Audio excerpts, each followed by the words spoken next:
Ngibingelele bazalwane ngegama likaJesu Kristu, amen. Asiyeni incwadi yesambulo chapter 3, incwadi yesambulo chapter 3 sifunda ngebandla u6 isithupha elesithupha. So sesisondele kwibandla lokugcina.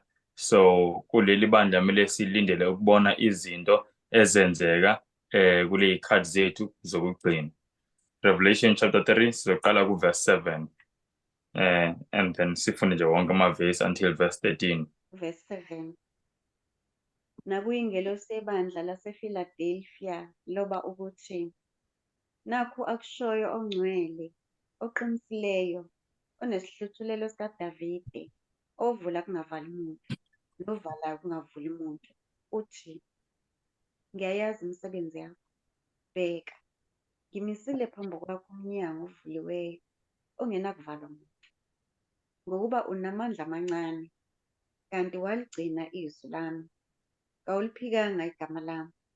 Bheka, ngiyakubakhipha esinagogeni likaSathane abazishaya abaJuda bengisibo, kepha beqamba amanga.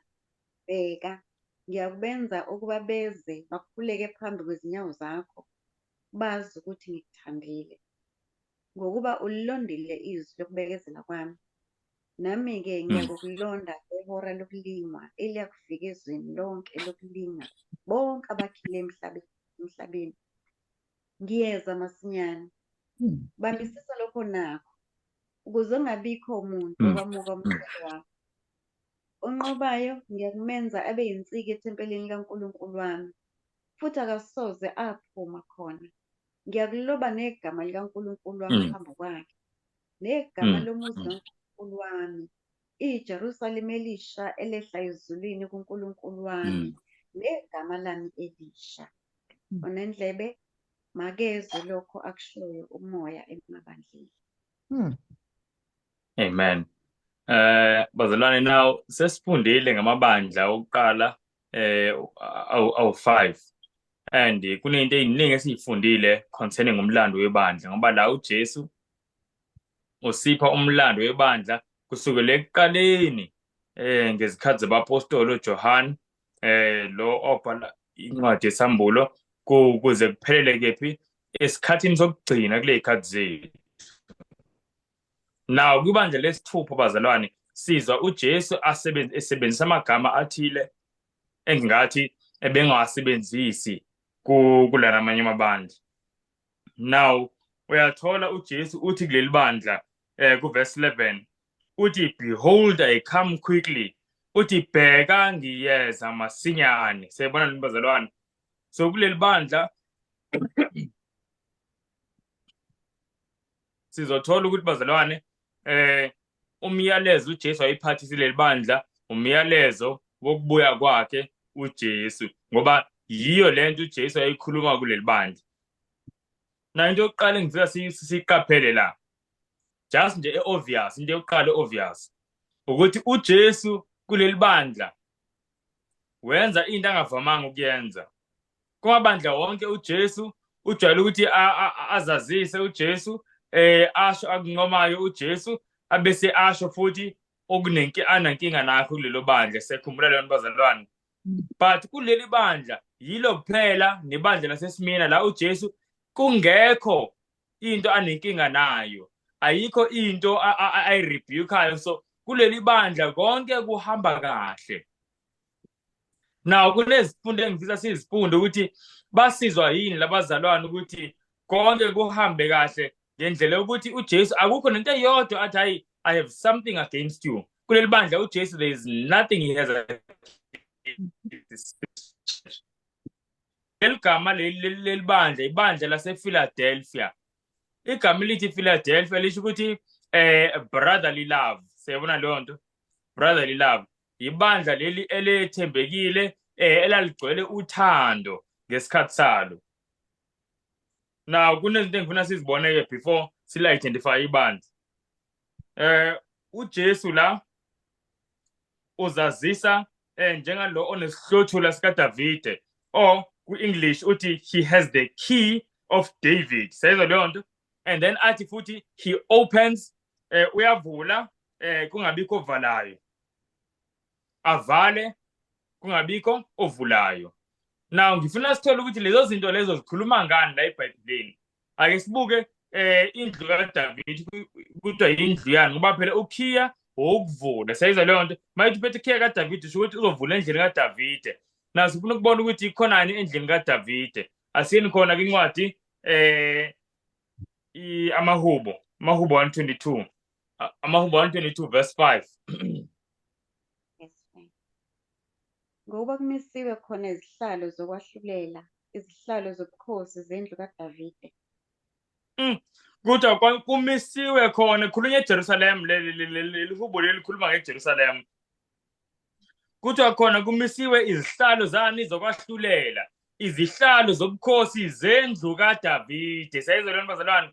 So kuthiwa la endlini kaDavide kunani? Kunezihlalo ezokwahlulela. Sayizwa lento bazalwane. So uJesu uzi-introduce kuleli bandla njengophethe ukhiyo wendlu kaDavide. And now siyatshela ukuthi endlini kaDavide kunezihlalo zokwahlulela. And uJesu kuleli bandla bazalwane uthi kunomnyango awuvulayo. And ngifuna sibone ukuthi kuleli bandla yileli bandla elizovulelwa umnyango wokwahlulela. Umnyango wokwahlulela, singayikhohlwa leyo nto. uJesu kuleli bandla uvula umnyango wani wokwahlulela. Ngamanye amazwi ukwahlulela komhlaba wonke kuzoqala kulesikhathi saleli bandla leli iPhiladelphia. Ake sibuke nenye into futhi. Asiphindeleni khona kwincwadi yeSambulo. So siyabona uphethe izikhiya zendlu kaDavide, and indlu kaDavide inezihlalo zokwahlulela. So uJesu uthi uphethe izikhiya ezovula ukwahlulela.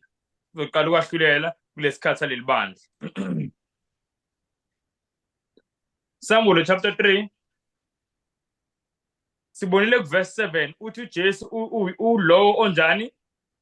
Ovulayo engabikho umuntu ovalayo, futhi ovalayo engabikho ovulayo. Ake simbuke la ayiphinda khona futhi lento verse 8. Asifunde verse 8. Ngiyayazi imisebenzi yakho. Bheka, sile phambi kwakho umnyango ovuliweyo, ongenakuvalwa muntu. Ngokuba unamandla amancane, kanti waligcina izwi lami, kawuliphikanga igama lami. Amen. Now njengoba uJesu ekhuluma lana uthi ubeke phambi kwalo ibandla, no, in front of it umnyango ovuliwe.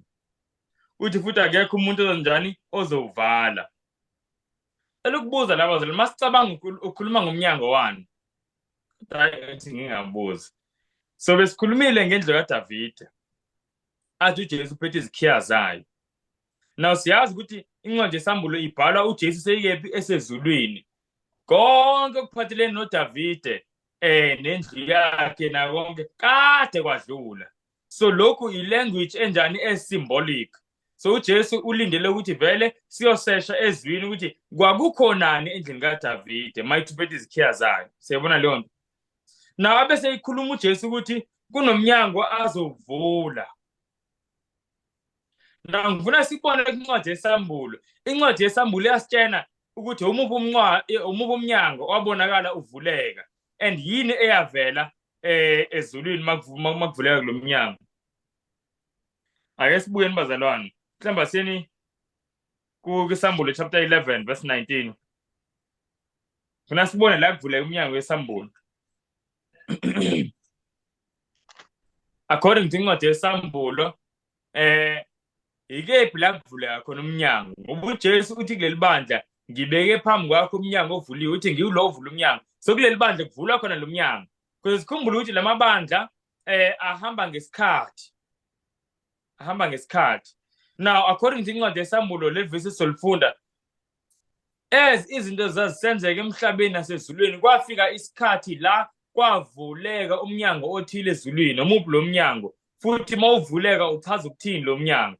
Asifundeni bazalwane. Verse 19. Kwase kuvulwa ithempeli kaNkulunkulu elisezulwini. Kwabonakala umphongolo wesivumelwano sakhe ethempelini lakhe. Kwase kuba khona imibani, namazwi, nokuduma, nokuzamazama komhlaba, nesichotho esikhulu. Amen, amen, amen. Alright bazalwane. Alright bazalwane. Ngicela ukubuza. Ngiyazi ukuthi sagcina kudala ukufunda le topic le ngizobuza ngayo manje.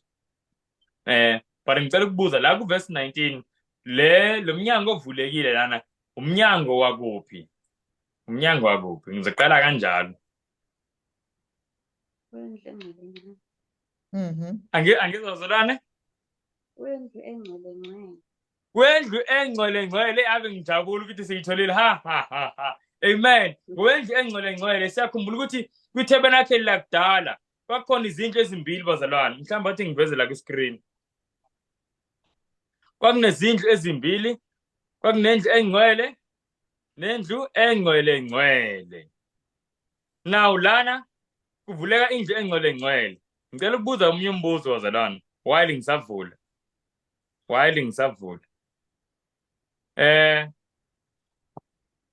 Ngicela ukubuza omunye umbuzo before ngiyiveze lena. Sazi kanjani ukuthi indlu engcwele ngcwele le evulekayo la? Kunomphongolo. Sibona ngomphongolo wesivumelwano. So sibona ngento eziphakathi ukuthi cha le akuseyona indlu engcwele. Lena indlu engcwele ngcwele. Indlu engcwele ngcwele. Nabazalwane again. Ngizocela ukubuza. Ngithatha ama-risk ngoba ngazi le topic lesagcina kudala ukuyifunda. I-tabernacle nezinto ezazisenzeka kwi-tabernacle lakuqala kwi-Testament elidala. Zazikhombisa ini? Zazifundisa ngani? Angibuze kanjalo ukuqala. Okay, ngiyazi bazalwane ukuthi mhlambe ngibuze nami. Ngicabanga ukuthi bezikhombisa okwenzakalayo ezulwini.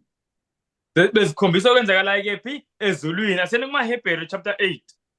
AmaHebheru chapter 8 ngokushesha bazalwane. Ngoba sikhona into engifisa siyibone la. Asifunde uverse 1 no 2. Then sifunde uverse 5. It's fine. I hope izozwakala nangesizulu. Verse 1 and 2 and then verse 5. Kepha okuyindikimba kwesikushoyo yilokhu.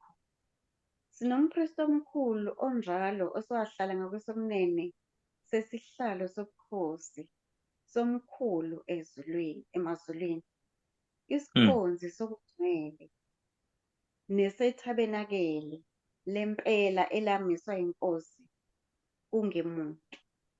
Lesimeni la bazalwane, ngicela ukunikhumbuza kancane. Siyakhumbula ukuthi sake safunda ukuthi kune-tabernacle ezulwini. Sibona kanjani? There are 3 proofs, 3 evidences.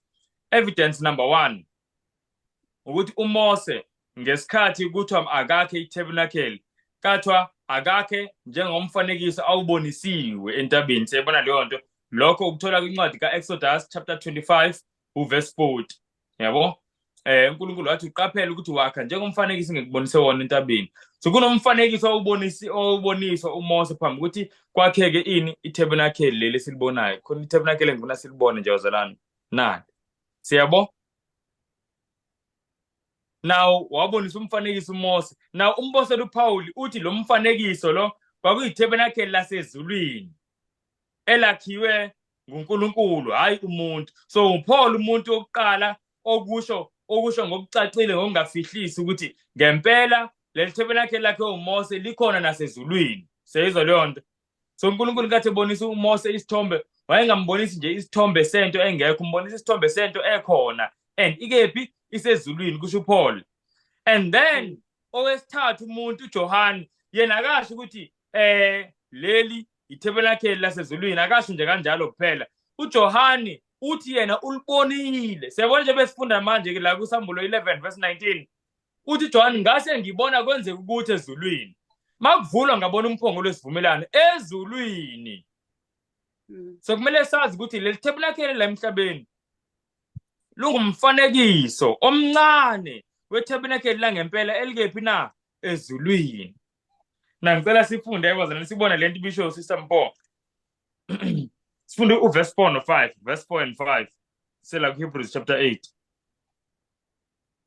Ngokuba uma ebesemhlabeni ubengeke kuba ngumpristi nakanye, ngokuba bakhona abapristi abanikela ngeminikelo ngomthetho, bekhonza okungumfanekiso nesithunzi sokwasezulwini, njengokuba uMose wayalwa esezakwenza ithabenakele ngokuthi, bheka, wokwenza konke ngesifanekiso waboniswa sona entabeni.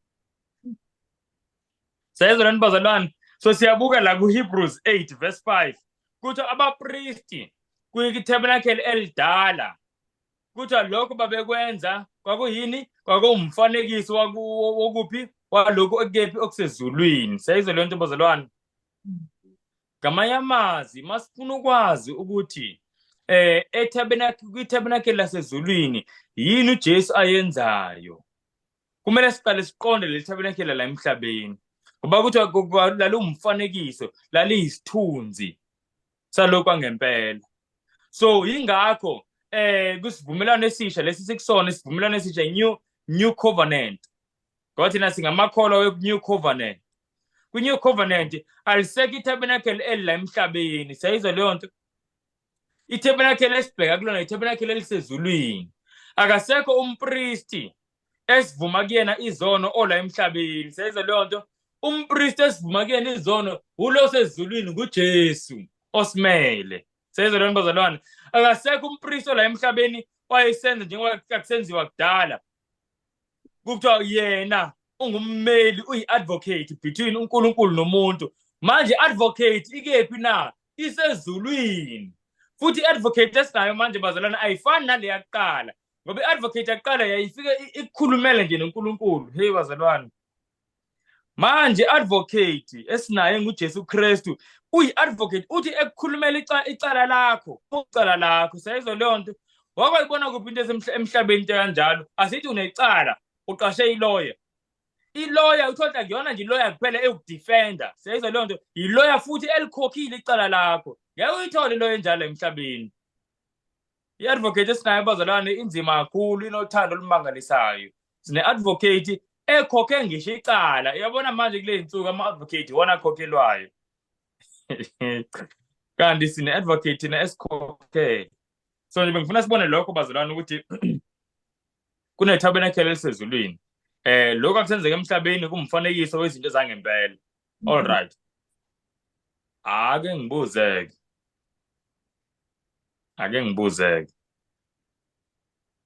kwindawo engcwele lese ibonakala ivuleka manje, ivulekela ibandla leli lasePhiladelphia. Le ndawo engcwele bazalwane, kule ndawo engcwele kambe kuleli tabernacle lakudala yayivuleka makwenze njani? Umpristi wayengena nini kule ndawo futhi makwenze njani? Asizweni. Anginayo ivesi kodwa once a year on the Day of Atonement. Okay. Wayengena once a year, ngosuku lani? Ngosuku lokubuyisana, kwanye ngesuku lokuhlanza itabernacle. Kunjalo bazalwane, amavesi singabuka nje kuHebrews chapter 9. Kubalulekile ukuthi lamavesi siwabone. KuHebrews chapter 9 kuverse 6 no7. Uma ufunda iHebrews chapter 9 nje kusukela kuverse 1 kuverse 7, into uNkulunkulu ayivezayo qala sinikeze isamari yokuthi yini yayiphakathi kwindawo engcwele nakwindawo engcwele. Mase eqeda kusinikeza leyo samari, asinikeze futhi isamari ukuthi yini yayisenziwa kulezi ndawo, le ndawo engcwele nale ndawo engcwele. Siyayibona leyo nto. Naw sofunda thina lo ukuthi kwakusenziwani kule ndawo. Verse 6 no7. Kepha lezo zinto zilungisiwe ngokunjalo, abapristi bangena njalo etabenakele lokuqala befeze izinkonzo. Kodwa kwelesibili kungena umpristi omkhulu yedwa kanye ngonyaka, ungengaphandle kwegazi anikela ngalo ngenxa yakhe uqobo nangenxa yesono. Nabazalwane, siyakhumbula ukuthi ngesikhathi sifunda sathola ukuthi umpristi mayingena kwindawo engcwele yila seyenza umsebenzi wokugcina kwicebo losindiso labantu. umsebenzi wokuhlanza itabernacle ngezono ukususa zonke izono zabantu kwitabernacle ibizwa nge-cleansing of the sanctuary. Siyakhumbula bazalwane, safunda futhi nelinye ivesi angisafuni manje sesijula kakhulu ngoba ijulile le ndaba le. Safunda elinye ivesi kumaHebheru chapter 9 verse 23 ukuthi hawo yebo siyaqonda lokho ukuthi itabernacle lasemhlabeni lalidinga ukuhlanzwa njalo kanye ngonyaka. Siyizwa leyo nto, lalihlanzelwani na kambe? Othi ngibuze bazalwane, asizulifunda ivesi, athi ngibuze nje kuba kambe lalihlanzelwani itabernacle bazalwane? Okay, ngizonika ivesi bazalwane. uLeviticus chapter 16 verse 16 lalihlanzwa ngenxa yezono zabantu. Siyayizwa leyo nto bazalwane, ngenxa yezono zabantu. Izono zabantu zazingcolisa itabernacle, njalo igazi elaliphethe izono zabantu lalifefwa kwitabernacle. Ngaleyo ndlela igazi lalisuka kumuntu lingene kwitabernacle. Siyayizwa leyo nto, angibeka nje, ngaleyo ndlela isono sasuka kumuntu singene kephi kwitabernacle, and once a year itabernacle lalihlanzwa, kuhlanzwe futhi nabo bonke abantu. And lapho emva kwaloko kwakuyisikhathi samadokodo lapho sebephumulile, sebehlukene naso sonke isono, sengakho sono nhlobo. Zonke lezi zinto zasiyizithunzi ezikhomba kwizinto zangempela. Njengoba nje amadokodo ezofika uJesu maseyibuya, siqala isikhathi samadokodo angempela-ke la sesiphumula noJesu, sengasekho sono, isono sekuqediwe ngaso, yabo. But phambi ukuthi kwenzeke lokho kwakuyisikhathi sokuhlanzwa itabernacle. Lalihlanzelwani? Lihlanzelwa Leviticus 16 verse 16 lo. So kwenzeka lokho bazalwane. Now lolu suku lokuhlanzwa kwendlu engcwele kwakuphinde futhi kube usuku lokwahlulela. Now sakufunda lokho, angisazi ukuphinda asibuyele emuva konke. Masifunda kuLeviticus chapter 23 nako ngilikhohle ivesi, but usukela nje kuverse 30 uhambe nayo, sukela kuverse 29 uhambe nayo wehle nayo from verse 29, Leviticus 23 from verse 29 wehle nayo. uNkulunkulu uyasho ukuthi lolu suku lokuhlanzwa indlu engcwele yila kuzohlukaniswa khona abantu. Umuntu ngalesa sikhathi, umuntu ongarepenti, umuntu ongazilanga kuthiwa uzohlukaniswa nebandla likaNkulunkulu. So lolu suku lalaziwa njengasuku lokwahlulela, lolu suku leli lokuhlanzwa indlu engcwele. Now I remember ngesikhathi sifunda saze saba nombuzo ukuthi hawu siyaqonda ukuthi indlu engcwele i-sanctuary yasemhlabeni yayidinga ukuhlanzwa ngenxa yezono zabantu, kodwa lesezulwini bazalwane ngabe yadinga ukuhlanzwa. Sathola ukuthi kunjalo, lisho kanjalo iBhayibheli. Chapter 9 amaHebheru chapter 9 verse 23 uthi umpostoli uPawuli uthi le ndlu esezulwini yona yayidinga ukuhlanzwa ngeminikelo engcono kunale minikelo yayihlanza indlu engcwele yala emhlabeni. Yayihlanzwa ngegazi likaJesu impela. Siyayizwa leyo nto bazalwane. Now athi ngibuyele kuloko esikufundayo. uJesu la mayikhuluma kwibandla lasePhiladelphia bazalwane ukuthi uyavula, kunomnyango awuvulayo phinde kube nomnyango awuvalayo. Umnyango awuvulayo ngumnyango wendlu engcwele ngcwele. Sekuqala ihora lokwahlulela. Sayizwa leyo nto. Umnyango awuvalayo ulo engizokhomba la, wendlu engcwele. Ngoba masifunda ukuthi ngiziveze nje again lezi ndlu, yabo, nayi indlu engcwele ngcwele, nayi engcwele. So uJesu mase ingena kule engcwele ngcwele, akusangeni umuntu kule engcwele, holy most holy. Lokho ukuthola kwincwadi kaLeviticus 16 verse 17 ukuthi mayingena umpristi kwindawo engcwele ngcwele eyokwenza lo msebenzi wokuhlanza nokwahlulela, akusekho umuntu ongenayo kule ndawo engcwele. Siyayizwa leyo nto. Umpristi manje isindaweni engcwele ngcwele, so khona umnyango ovulwayo khona ovalwayo. So uvaliwe lo wendawo engcwele, uvulwa lo wendawo engcwele ngcwele. All right. Now konke lokho ngikusholo ukuthi ngisummarize nje ngisho lokhu bazalwane ukuthi bengifuna ukunibonisa ama-evidence walento engiyishoyo ukuthi ngalesikhathi lesi sebandla lasePhiladelphia kwaqala ukwahlulela. Sake safunda bazalwane ukuthi ukwahlulela kwabantu bonke abazinikele kuJesu kuqala uJesu engakabuyi, ngoba uJesu mayibuya uthi ubuya ephethe ini? Umvuzo. Sayizwa leyo nto? Yilo kwahlulela lokho okubheka ukuthi ubani ofanele umuphi umvuzo. Sayizwa leyo nto bazalwane? Sakufunda lokho. Ivesi elinye futhi engilikhumbulayo nje manje elilula ukuthi lisifundise lokho isambulo 22 kuverse 12. Uthi uJesu, bhekani ngiyeza. Uthi nomvuzo wami unami ukunikeza yilowo nalowo njengokomsebenzi wakhe. Sayizwa leyo nto? uJesu maseyiza bazalwane uphethe ini? Umvuzo unikeza yilowo nalowo njengokomsebenzi wakhe. So ngamanye amazwi imisebenzi ibukwa nini? Ibukwa uJesu engakabuyi emhlabeni. Very important lento le.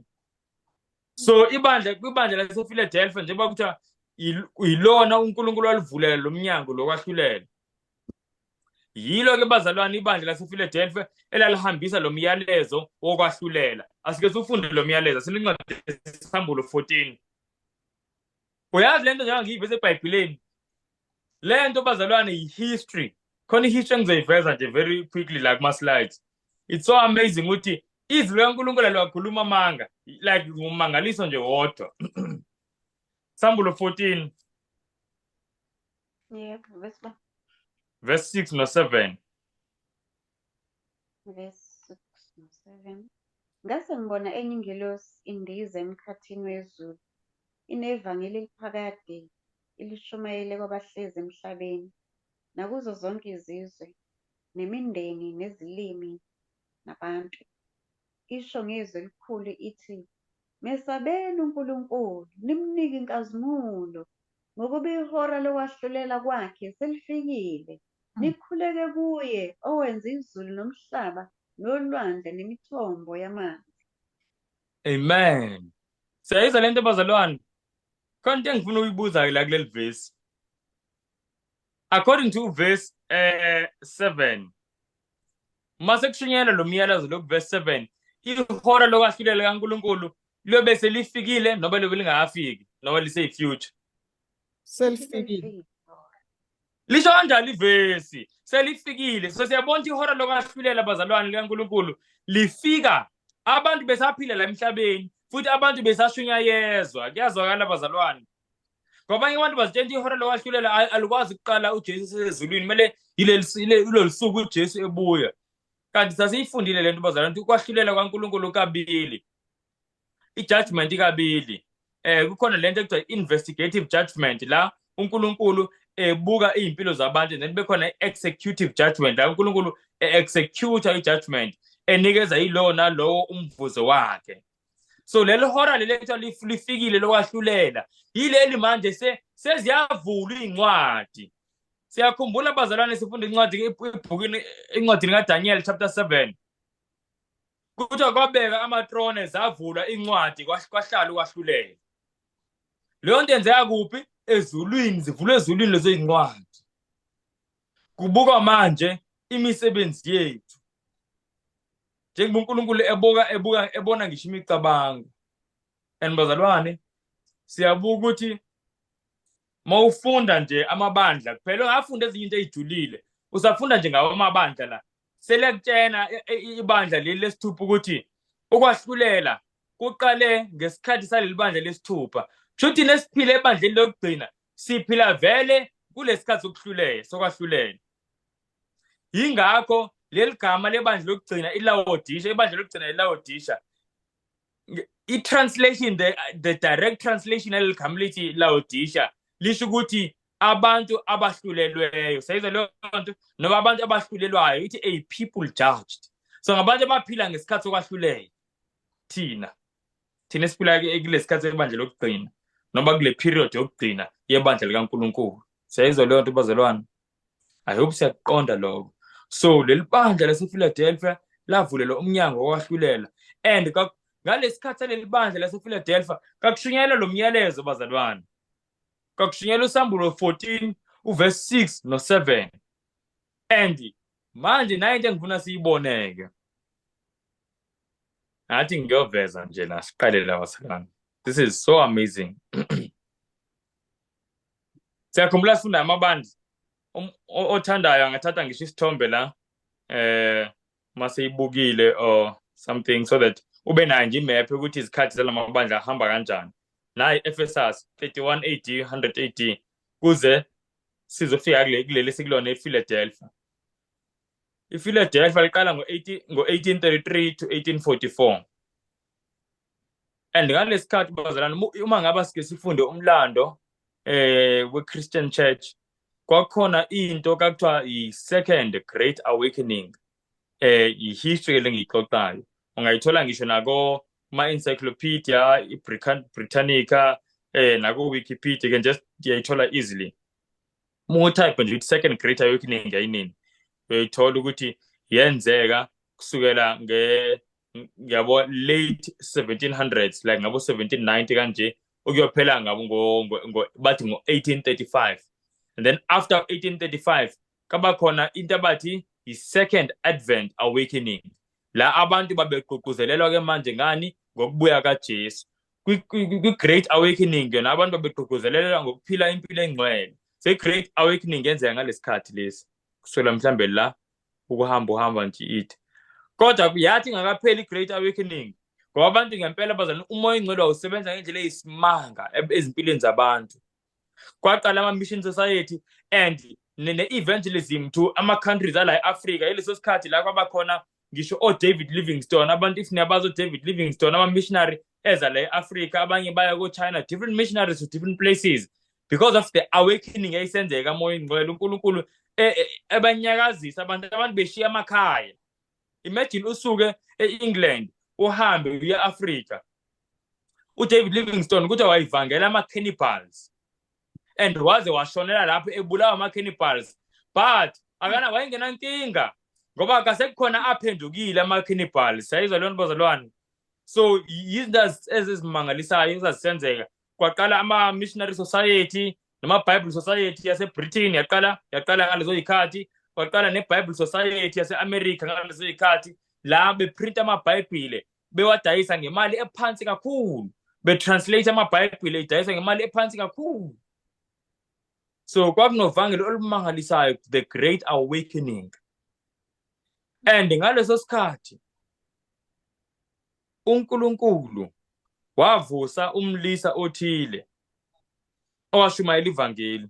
And bazalwane elishumayela leli vangeli lomlisa William Miller ngizosiveza isithombe sakhe. Kunezinto ezenzeka ezazimbonisa ukuthi ukubuya kaJesu sekusondele. Yingakho ngesikhathi sakhe kwakhona lento ethi Second Advent, i-Advent ukubuya kaJesu, Second Advent Awakening. Abantu left right and center kuzizwe ngezizwe bazalwane belungiselela ukubuya kabani kukaJesu. Kushumayela lo mlisa lo William Miller. Ku-1833 yiso isikhathi kaqala khona le i-Second Advent Awakening. Yingakho ukuthi iPhiladelphia iqala ngaleso sikhathi leso, ngesikhathi i-Second Advent Awakening. And bazalwane uma ngake nginitshela iqiniso, isikhathi la ibandla lale experience ngempela ubungcwele nokuhlukana kwey'nhliziyo zabantu nezinto zomhlaba. Asikho isikhathi la abantu iy'nhliziyo zabo ngempela zahlukana nezinto zomhlaba njengalesi sikhathi lesi. La bantu belindele ukudabuka kwesibhakabhaka. And kuney'mpawu ezimangalisayo ezenzeka abazalwane ezabatshengisa ukuthi ngempela uJesu yabuya masinyane. Ake sibukeni nento engicela sike siyibuka senencwadi kaMateyu. Masishane nje, Mateyu chapter 24. KuMateyu 24 ngicela siqale kuverse 29. Kepha masinyane emva kosizi lwalezo zinsuku ilanga liyakufiphaza, nenyanga ayikukhanya, nezinkanyezi ziyakuwa ezulwini, namandla ezulu ayakuzanyazanyiswa. Verse 30. Khona-ke kubonakala ezulwini isibonakaliso sendodana yomuntu, bese zikhala izizwe zonke zomhlaba, zibone indodana yomuntu ize emafini ezulu inamandla nenkazimulo enkulu. Siyayizwa leli bazalwane. So manje mawufunda la kuthiwa emva kwesikhathi seyinhlupheko noma zintshushiso, after the tribulation, kunezinto ezizokwenzeka. Kwakuzobonakala kuba mnyama ilanga nenyanga engathi igazi ingasakhanyi. Siyayizwa leyo nto. Kuthiwa nezinkanyezi ziwa futhi ezulwini namandla wezulu ukuthi anyaka azanyazanyise. Emva kwaloko kubonakala indodana yomuntu esibhakabhakeni qhamuka. Nawo bazalwane, ngifuna siyibone ukuthi lento bazalwane indlela eyenzeka ngayo yamangalisa. Ngifuna siyibone bazalwane ukuthi yini eyisandulela lezi zinto lezi ley'nkomba lezikhathi. Asincwadi yesambulo chapter 6. Yini eyizokwandulela? Yini eyizokwandulela lokhu ukucima kwelanga nalenyanga ukuthi beyigazi kudingeke nezinkanyezi konke lokho. Sifuna ukuthi yini eyizokwandulela lokho. Nawo bese kushiya ukuthi ngey'nsuku zenhlupheko. Eziphi ley'nsuku? Ngicela ukubuza bazalwane, ngicishe ngakhohlwa ukubuza lokhu. Eziphi ley'nsuku uJesu akhuluma ngazo la mighty emva kwalezo zinsuku okanye emva kwey'nsuku zenhlupheko, after the tribulation? Ukhuluma ngeziphi iy'nsuku? Iy'nsuku zey'ntshushiso. According to lokhu besiloke sikufunda kusukela even na last year sifunde incwadi kaDaniel, besike sakufunda futhi namanje. Eziphi ley'nsuku ziqala nini iy'nsuku zentshushiso ey'nkulu bazalwane? Iy'nsuku zentshushiso ey'nkulu nje ngempela, intshushiso enkulu kunayo zonke iy'ntshushiso ake zenzeka. Ngiqala nini? Asikhumbule bazalwane. Nawu unyaka la 538 AD la bazalwane, ibandla iRoman Catholic Church yanikezwa amandla yokubusa iRoman Empire. Konke lokhu ngalesi sikhathi yayingakabusi. Ngalesi sikhathi yayizwana nje nombusi uConstantine, yaqala lapho ukuzwana nababusi. Kodwa la ngonyaka u538 yathatha amandla wokubusa iRoman Empire yonke. Wonke kumuntu obengavumelani nezimfundiso zeRoman Catholic Church wayishushiswa. Iy'nsuku zentshushiso ziphela la ngo1798. Siyayizwa lento bazalwane. Kodwa intshushiso yona yaphela just before 1798, but izinsuku zazibekiwe ezwini kaNkulunkulu kumele ziphele ngo1798. Kodwa njengoba lisho izwi lithi ngaphandle ukuthi lezo iy'nsuku ziyafinqwa akekho umuntu ayosindiswa. Ngempela uNkulunkulu wazifinqa, lathi singafika isikhathi 1798, kodwa uNkulunkulu wenza ukuthi zime iy'ntshushiso. Kwakufiwa bazalwane, njengoba ubona la esithombeni abantu befake kanjeni ezingonyameni, kwakufiwa ngendlela eyisimangaliso. Abantu bebulawa kabi. So yizo lezi iy'nsuku kusukela ngo538 ukuyoma 1798. Na ngifuna sibone ukuthi yini ayizokwandulela ley'nkomba lezi. Sene kusambulo 6 verse 12. Verse 12. Ngase ngibona lapho ngivula uphawu lesithupha, kwaba khona ukuzamazama okukhulu komhlaba, nelanga labamnyama njengendwangu yesaka loboya, nenyanga yonke yaba njengegazi. Verse 13. Nezinkanyezi zezulu zawela emhlabeni njengamakhiwane avuthuluka umphobo wawo nxa uzanyazanyiswa ngumoya omkhulu. Okay bazalwane, ngicela ukubuza, according to verse 12, yini eyandulela ukuthi ilanga libe mnyama nenyanga ibe igazi? Yini eyenzeka before lokho? Okay, ukuvula kwephawu, yebo, makuvuleka leli phawu lesithupha khonto eyenzekalayo la emhlabeni esiyibonayo, ngoba thina asiboni malivuleka uphawu lesithupha, yabo. Kodwa kunento eyenzekalayo ebonwayo abantu basemhlabeni. Ukuzamazama okukhulu komhlaba. Amen. Kuthiwa kwaba khona ukuzamazama okukhulu komhlaba.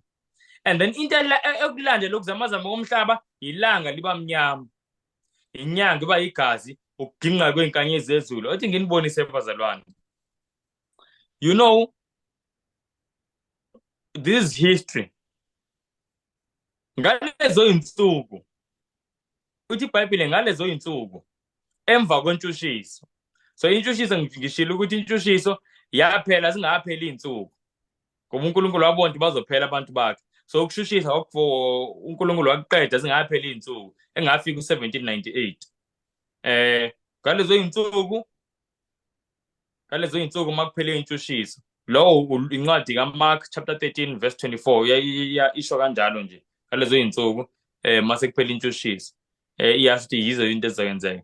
Naw bazalwane, nayinto emangalisayo, exactly njengoba kulindelekile ngokwesiprofetho, kwenzeka ukuzamazama komhlaba ngo-1755. Lokhu yi-history eningayithola bazalwane ngisho ku-internet. I-earthquake eyayinkulu ngendlela engakazi ibonakala la emhlabeni. ELisbon, ubani okwazi ukuthi eLisbon ikephi? ILisbon ise-Spain, iLisbon. Kodwa bazalwane, le earthquake yayozwakala e-Afrika. Can you imagine into earthquake eqale eSpain yashaya izizwe yaze yafika ngisho e-Afrika ngo-1755 bazalwane. I-earthquake yayinkulu ngendlela emangalisayo, kodwa kwazamazama umhlaba yonke indawo, almost every place, ngoba kwathinteka izizwe ezihlukene sengamalwandle kodwa zathinteka.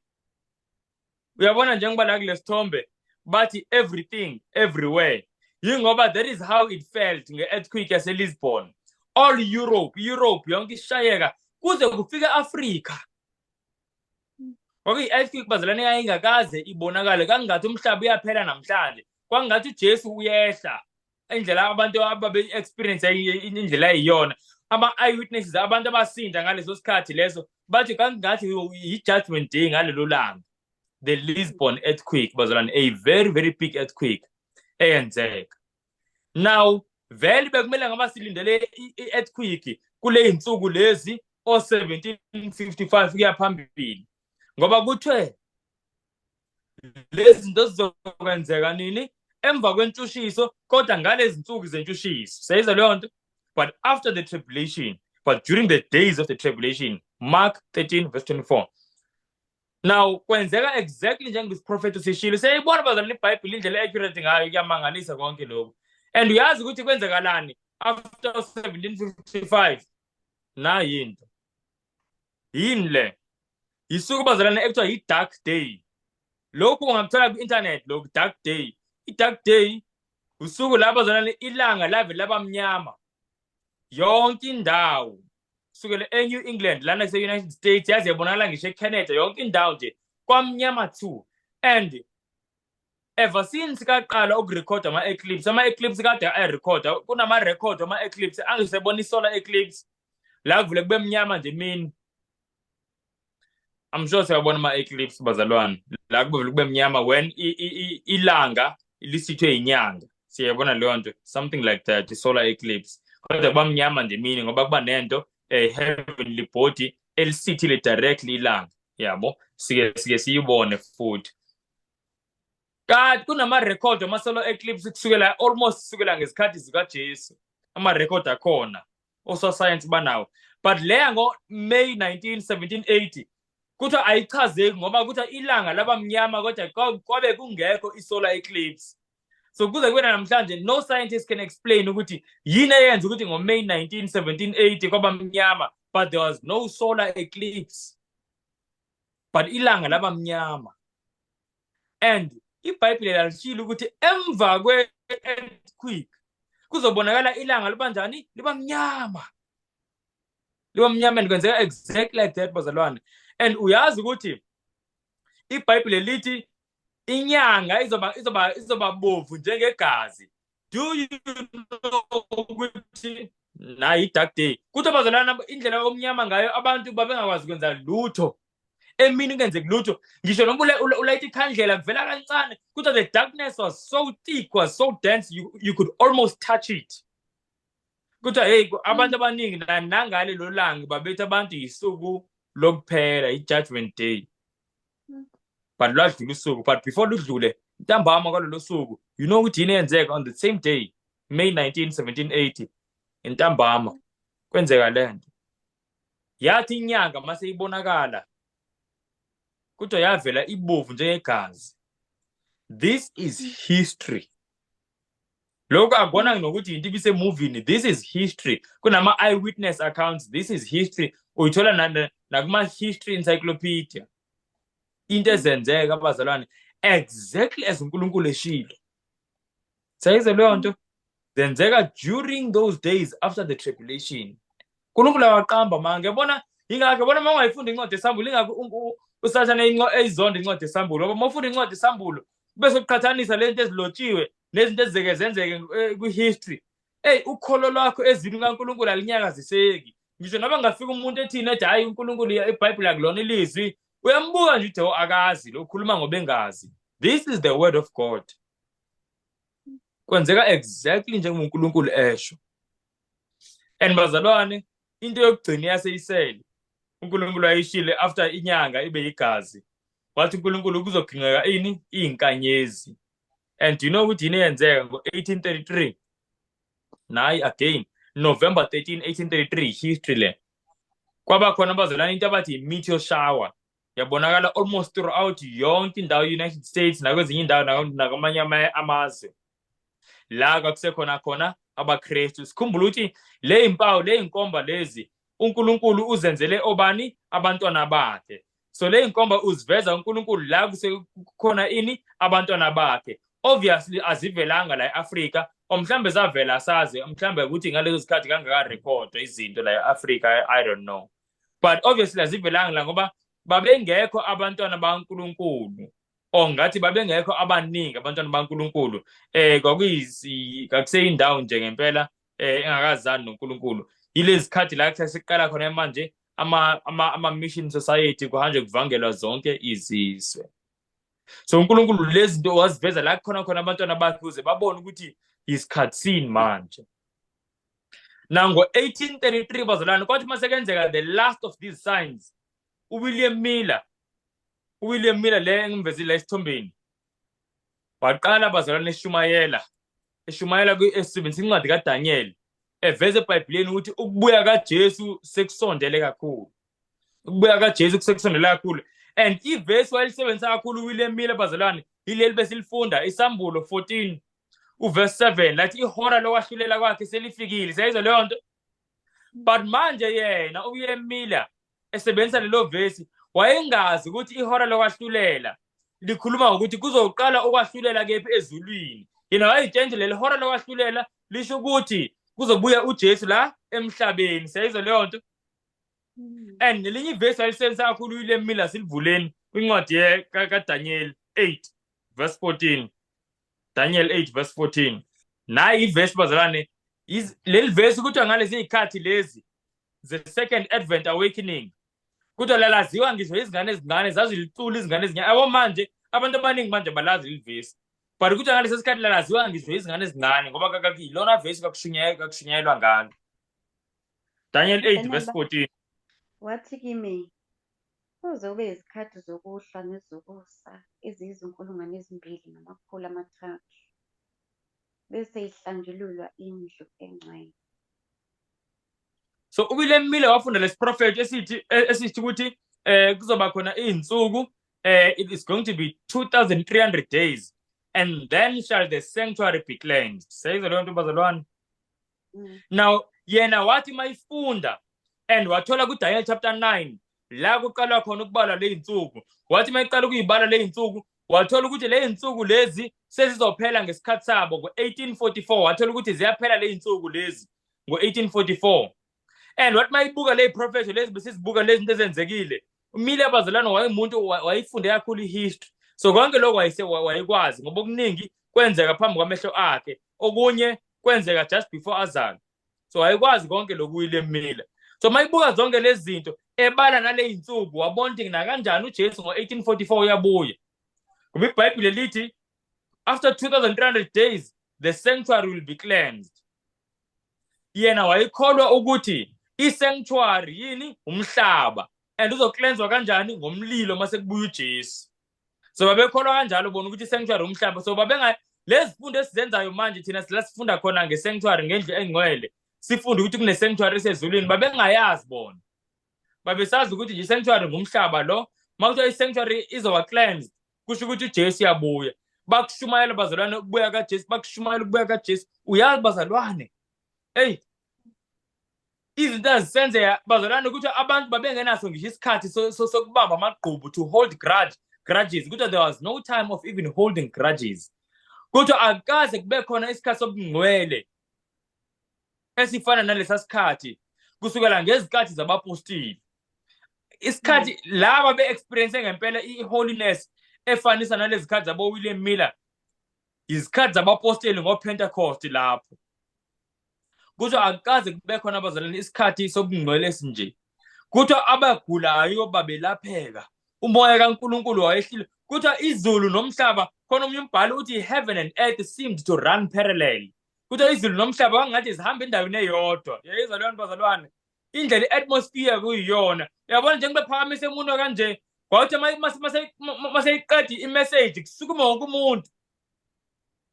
Wonke umuntu efuna usizo, wonke umuntu efuna uJesu la. Kwakuyi-experience bazalwane emangalisa kakhulu. And ngempela abantu ngoba bebemfuna uNkulunkulu bamthola. Ngoba abantu bebemfuna uNkulunkulu benze njani? Bamthola bazalwane. But safika isikhathi 1844 uJesu angabuya. Kuthiwa kwakune disappointment enkulu kakhulu. It was the greatest disappointment ekaba khona kumaKristu. Ngoba lento bazalwane yayikholwa kwizizwe eziningi. Ingakho lamanje mawufunda ngaleli bandla la kuncwadi esambulo, kuthiwa leli bandla lasePhiladelphia lalihlekwa. Angazi noma sikhumbule siyibonile yini le part le ekhuluma ukuthi kunabantu nabaJuda aba-false athi uNkulunkulu ngizobenza beze bazokhuleka phambi kwenu, ngizobenza futhi nokuthi babone ukuthi nginithandile. Yingoba after i-disappointment kwaba ngathi labantu laba bebene-experience amazing kanje, hawu labantu bebekhohliswe nguSathane. But abanye babona ukuthi no, akwazi ukuthi kwenzeke ukuthi uSathane akhohlisa abantu, kodwa inkohliso yakhe ilide ekuthina abantu bahlukane nesono. uSathane akafuni ukuthi abantu bahlukane nesono, so they akakwazi ukuthi enze kanjalo. So there is something abangayitholanga right, and then baqala bafunda manje ngendlu engcwele ukuthi yini indlu engcwele, because baqala babuka isiprofethi kaDaniel lesiNkulunkulu abanikeze sona, babona hayi lesiprofethi ngempela siyiqiniso. Babuka le impawu lezi bese sibuka manje babona ukuthi zenzekile. But manje into ababesazi ukuthi abakaze bayifunde indlu engcwele, mabefunda ngendlu engcwele bathola ukuthi indlu engcwele isezulwini hayi la emhlabeni. Makuthiwa uJesu ngalolu suku 1844 October 22 uzohlanza indlu engcwele, kusho ukuthi uzohlanza indlu engcwele lekephi? Esezulwini. Kuzoqala lapho ke ini? Ukwahlulela. Sezwe lento bazalwane. So ngo-1844 October 22 kwaqala ukwahlulela ezulwini bazalwane. Ingakho thina siyibandla eliphila ngesikhathi sokwahlulela, but abantu abaningi abayazi leyo nto. Abantu abazi ukuthi njengoba sikhuluma amagama ayabukwa, amagama ayamukelwa, amagama ayachithwa. And Isambulo 14 verse 7 ithi mesabeni uNkulunkulu nimnikeze inkazimulo ngokuba ihora lokwahlulela kwakhe selifikile. So ngamanye amazwi mawazi ukuthi ihora selifikile lokwahlulela kwaNkulunkulu, impilo yakhe yashintsha. Awuphili as normal. Ngoba uyazi ukuthi manje the books are open. Books are open. You know, kunento engicela sibuye ngizoyeka ukushare. There is something I want us to see before sivale. There's something I want us to see before sivale and then siyavala isifundo sethu. Mayelana nokufuna uNkulunkulu. Into eyenza ukuthi abazalwane babe na le experience ababenayo ingoba babemfuna uNkulunkulu.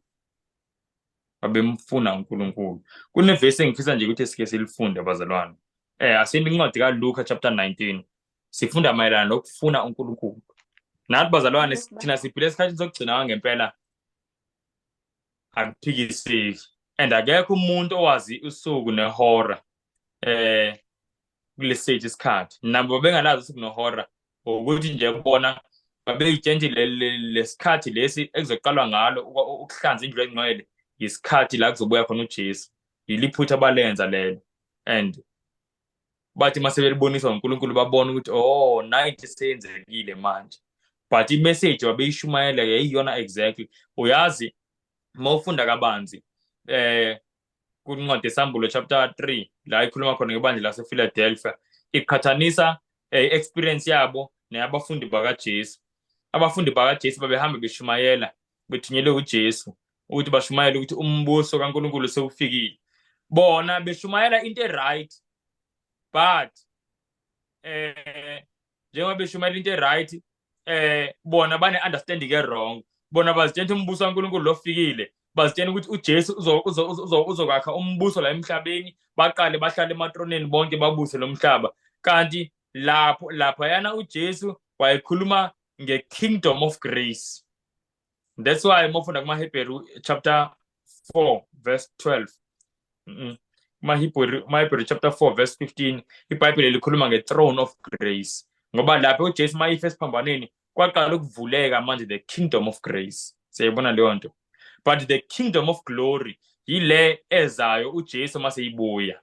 Bona they wanted babezitshela leso sikhathi leso kuzoba khona the kingdom of glory. Kanti the one of glory ileza nje uJesu maseyibuya. Ingakho livesi besilifundile lithi uJesu uzoza nenkazimulo enkulu. Seze leyo nto iglory leyo. Glory, glory, glory. All right. Ngikhuluma into eziningi kodwa bazalana, I hope siyalana. Bengitshela sini kuLuke chapter 19. Ngifuna nje sifunde kancane bazalana ukubaluleka kumfunisisa uNkulunkulu. Engithathekisile kakhulu lento mangiyifunda. So that's why I just thought, let me just share it. This is amazing. Luke 19, sesifikile. Yebo. Ngicela siqale kuverse 1. Sehle naye. Wangena eJerikho wadabula khona. Bheka, kwakukhona indoda igama layo linguZakhewu, ingumthelisi omkhulu, icebile. Yayifuna ukumbona uJesu ukuthi ungubani. Yehluleka ngenxa yesixuku, ngokuba yayimfushane. Yagijimela phambili, yakhwela emthombeni ukuba imbone, ngokuba ebeza kudlula ngakhona.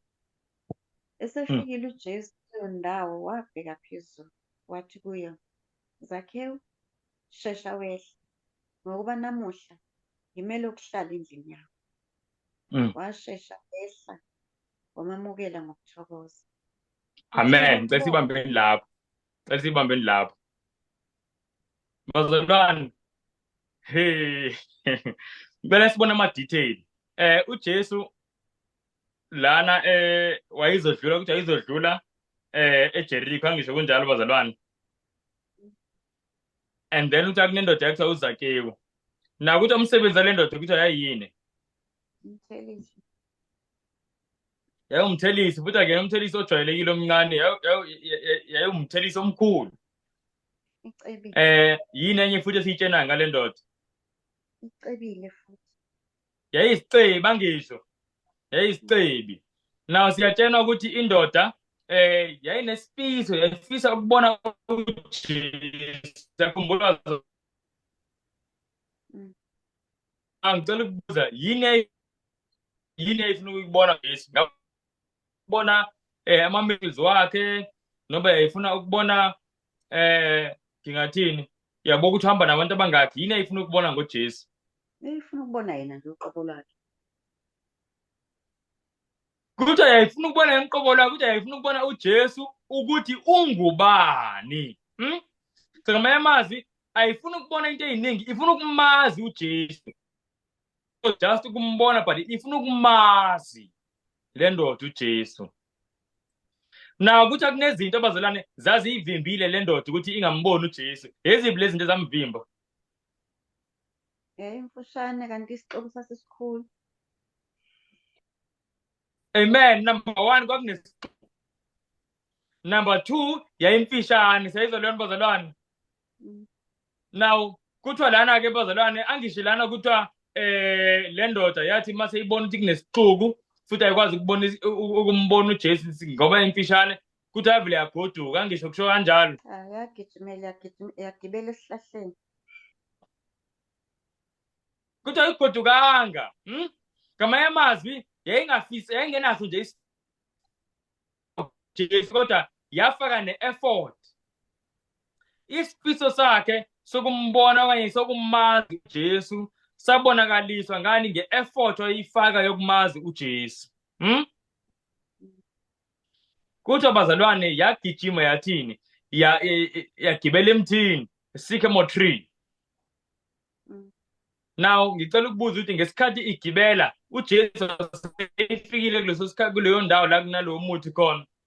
Waseyifikile bazalwane uJesu lapho la kunesihlahla khona ngesikhathi uZakewu ugibela. Bangakafiki. Afike lithi iBhayibheli wayezodlula lapho. So uZakewu wabona i-direction uJesu ahamba ngayo. Wabona ukuthi no, uJesu indlela idlula la futhi uzodlula la. So ngizama ukuthi kwakune risk lana ukuthi uJesu avlashintsha indlela. Angabisadlula lapho. Siyibona leyo nto. Futhi kwakune risk nokuthi angawa emthini. Uyayibona leyo nto. What about amahloni? Yazi uma indoda endala uzogibela isihlahla phambi kwabantu like just in public ubonakala nje uzogibela isihlahla nje wedwa for no reason. Ngaba ngathi uyahlanya. But uZakewu wayefuna ukwazana noJesu. And uJesu mayifika lapha kumnoZakewu khona. Wabuka phezulu wathi Zakewu yehlika masinyana. Namhlanje ngizodla kwakho. Wajabula uZakewu wagijima wajabula into angakazi uyibona. Question engizalwana. Babe baningi abantu babehamba noJesu bemphelezela uJesu bembona uJesu ngoba kuthi akunesixuku kuphela. Kungani uJesu kubo bonke labantu wakhetha ukuthi ayohlala noZakewu? Wabashiya bonke labanye bebehamba naye nje. Wavele waya kwaZakewu. Masicabanga sithi nesizathu salokho. Oyisoni. Angeza ma? Oyisoni. Wayisoni, all right. But bonke nabanye babeyizoni. But there is something different than isoni. Ngiyacabanga ukuthi he showed earnestness, like he was eager to know this guy. Wabonakalisa ngezenzo zakhe ukuthi ufuna ukumazi uJesu.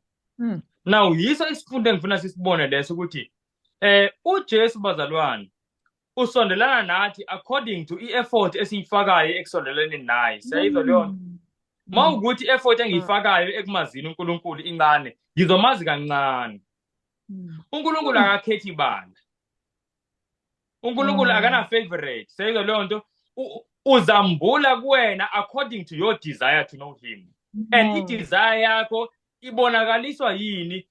I-effort oyifakayo. Uyabona uthola umuntu akalala ebusuku ubonakala efunda iBhayibheli efuna ukuqonda izinto zikaNkulunkulu. Avuke ekusona umuntu abantu belela ubuthongo. Ayocela uNkulunkulu athi Nkosi ngicela ukukwazi. uNkulunkulu lento mayibuka leyo nto iyamthokozisa asondele kumuntu. Asondele uNkulunkulu kumuntu according to the desire. According to the desire. Ake sibuke ivesi elifakazela lento bazalwane. Aselincwadi kaJakobe, James chapter 4. Bengisacela ukubuza kancane. Yebo. Ngibuka nokunye lana, ngibuka ukuthi mhlasimpe nezixuku asingahambi nje emshungwini wexuku omhlasimpe kanti wona awugxilile kangako kuJesu ngaleyo ndlela ngoba manje sibona la kugcwele lo mshungu simbona yena ephuma yedwa ethi iqekelele enzo kwakhe nje sekucaca manje nje ubengahlekwa ngisho ukuhlekwa kuthiwa wenzani ubaba omdala ekhwele esihlahleni engazazawe ecabangele uzodlula lapha kusho ukuthi asingahambi ngokomshungu ngoba lo mshungu wonke manje akasekho manje la emshungwini okhethwayo kuthiwa bagcina ngokushunyayezwa nje uJesu uyabashumayeza akasekho la okhethwayo ofanele ukuthi uJesu sengahamba aye kwakhe mase sibuka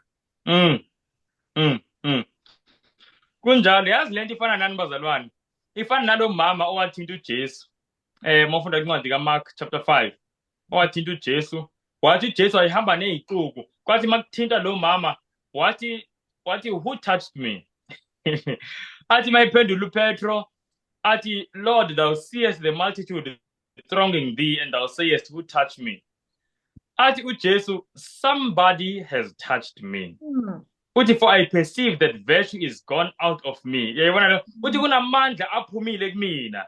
Ngiyeza ukuthi kunomuntu ongithintile. uPetro yena uthi Nkosi uyabona ukuthi wonke umuntu uyakuthinta ubuza kanjani ukuthi uthinta obani. Ngamanye amazwi uJesu itouch amandla kuyena ngawuyitouch yalo mama lo eyayihlukile netouch yezicuku ezayihamba nje izicuku ukuyobuka ukuthi uJesu uzokwenzani uzomvusa kanjani ingane kaJairus mawukhumbula ngalezo sikhathi wayiyobona ingane kaJairus eyayigula kwafika umyalezo engakafiki nasemzini kathi hayi ingane ifika asazihlupha uJesu yabo so abantu izicuku zazigijime ama-spectator kanti lo mama akazi lutho ngoJairus akacabanga ngezicuku ucabanga ngaye nosindisa alidingayo lo mama and then yabona lo muntu mangake ngithole nje mphethe ngubo yakhe ngiyosinda and bazalwane na azimdiscourageanga izicuku yenye into lemele siyithole izinto zikaNkulunkulu ukuthi singadiscouragewa ngabantu everywhere zikhona izicuku ezikuvimbayo ukuthi ungasondelani kalula noJesu and as uJesu ebona ama-effort owenza wokusondelana naye ngoba uyamthanda uyeqa kulezo zicuku usondelane naye. Now let us see uJakobe ivesi lokugcina leli izwi kaNkulunkulu liyamangalisa bazalwane. Jakobe chapter 4 verse 8 asilizweni. Sondelani uNkulunkulu khona uyakusondela kunina. Hlanzani izandla nina zoni nihlambulule izinhliziyo nina bonhliziyo mbili. Amen. So ukuthi asondelane kuNkulunkulu naye wenza njani? Uyokusondela nina. Ngamanye amazwi into esondeza uNkulunkulu kumuntu ijwena uNkulunkulu ebona umuntu ezama ukusondela kuyena. Yabona manje ngingaze ngihleze ngizama uyicabanga kanje ukuthi asithi kunanga umuntu lo muntu ngumuntu. Lo muntu uma izama ukusondela kuNkulunkulu umuntu weak, you must remember. Umuntu are very weak. Ama-efforts esiwenzayo now they are very weak. Jesu yabona ama-effort esondela kancane yena athi ahamba i-distance engaphezulu kunalo ehambile yayibona leyo nto sondela kancane athi until umuntu impilo is wrapped around the man Christ Jesus yabo ngoba umuntu ufuna ukusondelana noNkulunkulu la khona.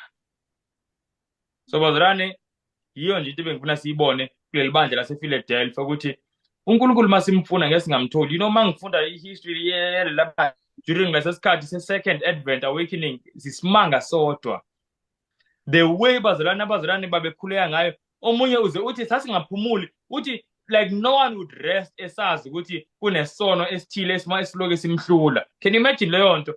Umuntu lo esiletha kuNkulunkulu njalo isono sakhe athi Nkosi ngisize nginqobe lokhu ngisize ngithi and bamthola uNkulunkulu wabambulela izimangaliso zezinto kwenzeka izimanga ezazisenzeka ngesikhathi sePentecost wabambulela ilizwi lakhe njengoba wambulela imfihlakalo zakhe kubapostoli bakhe kwakusenzeka izimanga zezinto bazalwane at that time. That's why lento le ibizwa nge-awakening ne-second advent movement. Kwaye movement eyinamandla kakhulu, kwaye awakening enamandla kakhulu. So njathi uNkulunkulu angasisiza simfune. Yabona njengebisho iBhayibheli encwadi amaHebheru 11 verse 6 and that he is a rewarder of them that diligently seek him. Yabona leyo nto, not just seek him but ukuthi diligently seek him. So more diligent ufuna into you don't just stop nje like yazi when you're looking at for something ekhaya awuvele nje ubheke phezulu kwamatafula kuphela ukuthi hayi ngibhekile ngiyiboni uphequlula yonke into. And the Bible, God is a reward of them that diligently seek him. This is a promise bazalwane which cannot fail. So asizameni ukuthi simfune uNkulunkulu, simfune ngokukhuleka, simfune ngokufunda izwi lakhe, simfune ngokumlalela. uNkulunkulu mayikhonto eyikhombayo ukuthi ihlukana naloku ngisheshe nginqanqazele ngithi Nkosi ngisize ngihlukane nakho. Lo muntu usuke ufuna uNkulunkulu uyabona nje manje nayi risk nayi into engathi izongihlukanisa naye. Uyayibona leyo nto? Manje yazama ukuqhelisa into nayi risk lento engathi hey ibungozi land. Yabo. And ukuthi when you do that ngeke ngamtholi uNkulunkulu. Na ku Jeremiah 29 verse 13 uthi uNkulunkulu and you shall seek me and you shall find me. when you seek for me with all your heart. So the reason why people seek and don't find is that it's not the whole heart that is involved in the seeking. Uthi uNkulunkulu kodwa mawungifuna ngenhliziyo yakho yonke ngeke ungangitholi. Ngeke ungangitholi. So zalani uNkulunkulu asize nje ngempela with this experience ngoba ngibona ngathi siphila ngesikhathi la besiyidinga le experience. Makukhulunywa ngebrotherly love ukuthi they cherish such wonderful love one for another. Ngithe mangiyibuka ngathi yo Lord, kuyithina esiphile ekugcineni kunabo, but we don't have this love. Kusho umuntu lapha ngalesa sikhathi bathi omunye uthi abantu bengakhathazekanga kuphela ngokuba ready kwabo, they were also concerned about the readiness of others. Mayibona omunye ehluleka into ethile azama ukukhuluma naye uthi, and then they would spend nights in prayer. Manje seyikhulekela omunye athi Nkosi sizo sibani ngenkinga ethile, une-weakness ethile, uzwile ecela ngalento, eyibika nasebandleni ecela usizo ngalento. Yabona nje kuthi the love yayikwelinye izinga bazalwane. That's why uJesu kuleli bandla he has no rebuke. Ibandla elingenasici. And yini yalenza ukuthi lingabi nasici? La limfunisise uNkulunkulu. Yini yalenza ukuthi limfunisise? Ngiyakholwa ukuthi yikho lokhu babekholwa ukuthi uJesu ubuya masinyane. Ingakho iBhayibheli lithi umuntu onalelo themba kuyena uJesu uyayihlambulula. Kwalona ithemba uqobo leli themba lokuthi uJesu ubuya masinyane, kwalona liyahlambululana bazalwane. Ithemba lelo mawunalelo themba kwalona liyakuhlambulula ngoba likwenza uphile ngenye indlela ehlukile. So bazalwane, uNkulunkulu angasiza ngempela ngokumfunisisa. Ake sivaleni ngomkhuleko. Nkosi enothando olumangalisa kakhulu. Hey Lord, we need you so much. We thank you, Lord, for your love. Nkosi nje uthando lwakho. We thank you kakhulu Nkosi ngosifundisa nangolizwi lakho. We need you. We want you. Siyacela Nkosi kungabikho nto that is standing between us and the Savior. Please, loving Father, we are praying that ezinhliziyweni zethu the spell of Satan may be broken. Oh Nkosi, it's so embarrassing as I was thinking about it. We are living closer to the end than abazalwane sifunda ngabo. Yet Nkosi, we don't have the experience that they had. Please Nkosi, sicela usivuse from our slumber. Asikwazi Nkosi ukuzivusa. I am really asking Nkosi nje sincerely and earnestly, help us Lord. Siyakubulela Nkosi ngothando lwakho olude that we can always lean on Nkosi, that never fails us. Siyazi Nkosi as sifunda zonke izinto uyasithanda Nkosi, and you're on our side and you want to help us despite Nkosi all of our faults and mistakes. Hey Nkosi uyingcwele, you are so amazing. Thank you so much Lord. Please, we're just pleading for help in the name of Jesus Christ. Amen. And as for me, I will behold thy face in righteousness. I shall be satisfied when I awake with thy likeness. I want to be